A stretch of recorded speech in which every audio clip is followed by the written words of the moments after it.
ನನ್ನ ಮರಣದ ನಂತರ ನಾ ಕಂಡಂತೆ. ನಾ ಸತ್ತ ಸುದ್ದಿ ಎಲ್ಲ ಕಡೆ ಹರಡಿತ್ತು. ಸತ್ತ 5 ನಿಮಿಷದಲ್ಲಿ ನನ್ನ ಶವ ಇನ್ನೂ ಆಸ್ಪತ್ರೆಯಿಂದ ಮನೆಗೆ ಬಂದಿರಲಿಲ್ಲ.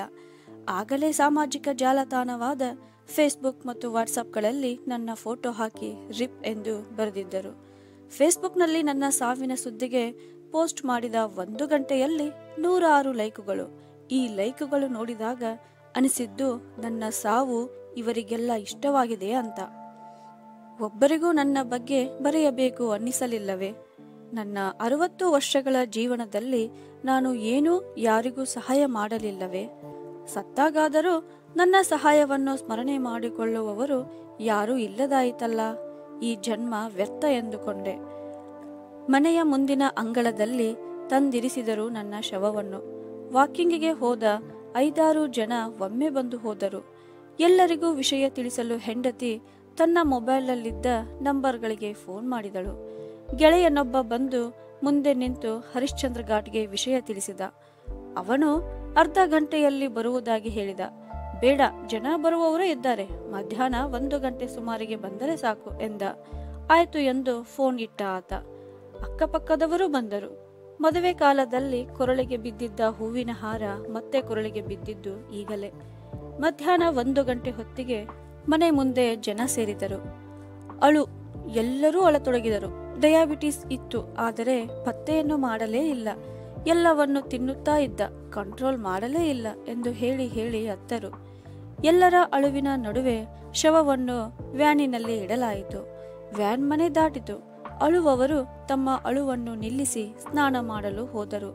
ಪಕ್ಕದ ಮನೆಯವರು ಉಪ್ಪಿಟ್ಟು ಕಾಫಿ ಮಾಡಿಕೊಂಡು ಬಂದರು. ಹಸಿದ ಹೊಟ್ಟೆಗೆ ಉಪ್ಪಿಟ್ಟು ಕಾಫಿ ಬಿದ್ದ ಮೇಲೆ ತಣ್ಣಗಾಯಿತು. ಮನೆಯಲ್ಲಿ ಅಳುವು ತಣ್ಣಗಾಯಿತು. ಶವ ಸಂಸ್ಕಾರ ಮಾಡಿ ಬಂದ ಮಗ ಮೊದಲು ಮಾಡಿದ ಮೊದಲ ಕೆಲಸವೇನೆಂದರೆ ನನ್ನ ಬ್ಯಾಂಕ್ ಪಾಸ್ಬುಕ್ ಮತ್ತು ಫಿಕ್ಸ್ಡ್ ಬಾಂಡ್ಗಳ ಪರಿಶೀಲನೆ.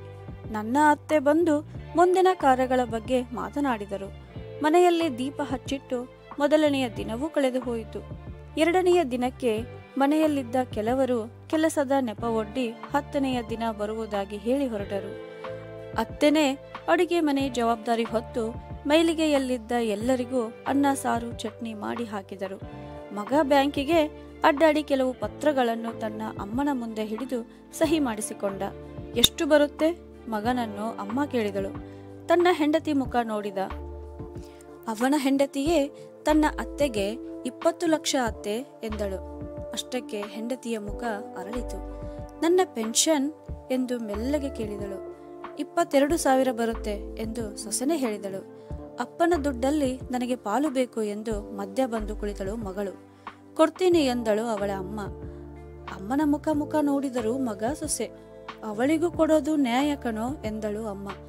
1-2 ಲಕ್ಷ ಕೊಡೋಣ ಬಿಡಿ ಎಂದಳು ಸೊಸೆ. ಯಾರಿಗೆ ಬೇಕು 2 ಲಕ್ಷ? ನೀವೇ ಇಟ್ಟುಕೊಳ್ಳಿ ಎಂದಳು ಮಗಳು. ಕೊಡ್ತಾರೆ ಬಿಡಮ್ಮ, ಸಮಾಧಾನ ಪಡಿಸಿದಳು ಅವಳಮ್ಮ.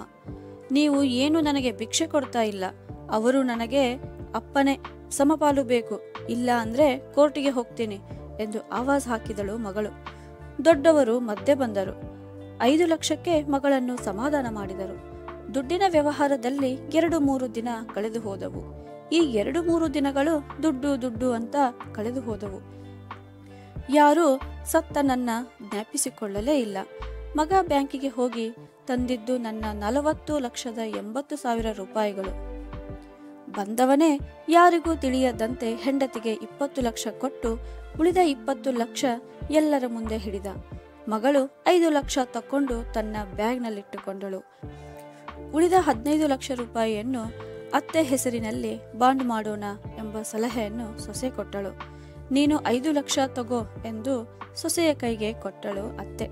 ಬೇಡ, ನನಗೆ ಬೇಡ ಎಂದ ಸೊಸೆಗೆ ಒತ್ತಾಯ ಮಾಡಿ ಕೈಗಿಟ್ಟಳು. 10 ಲಕ್ಷ ರೂಪಾಯಿಗಳ ಬಾಂಡನ್ನು ಅಮ್ಮನ ಮುಂದೆ ತಂದುಕೊಟ್ಟ ಮಗ. ಅದನ್ನು ಕಣ್ಣಿಗೆ ಒತ್ತಿಕೊಂಡು ಸಾಯೋ ಕಾಲದಲ್ಲಿ ನನ್ನ ಗಂಡ ಬಿಟ್ಟು ಹೋಗಿದ್ದು ಎಂದು ಕಣ್ಣೀರು ಹಾಕಿದಳು ಹೆಂಡತಿ. 7ನೆಯ ದಿನ ಸ್ನೇಹಿತರೆಲ್ಲ ಸೇರಿ ಸಂತಾಪ ಸಭೆ ನಡೆಸಿದರು. ನನ್ನ ಫೋಟೋಗೆ ಹೂವಿನ ಹಾರ ಹಾಕಿ ತಾವು ತಿಳಿದಿದ್ದನ್ನು ಮಾತನಾಡಿ ಸಂತಾಪ ಸಭೆಯನ್ನ ಮುಗಿಸಿದರು. ಕೊನೆಗೆ ನನ್ನ ಹೆಸರಲ್ಲಿ ಸಮೋಸ ತಿಂದು ಕಾಫಿ ಕುಡಿದು ಸಭೆಯನ್ನ ಮುಗಿಸಿದರು. 13ನೆಯ ದಿನ ಎಲ್ಲ ಕಾರ್ಯ ಮುಗಿಸಿ 14ನೆಯ ದಿನ ಮಗಳು ಊರಿಗೆ ಹೊರಟು ನಿಂತಳು. ಮಗಳನ್ನು ಕಳುಹಿಸಿದ ಮರುದಿನ ಮಗ ಸೊಸೆ ಊರಿಗೆ ಹೋಗಲು ತಯಾರಾಗಿ ನಿಂತರು.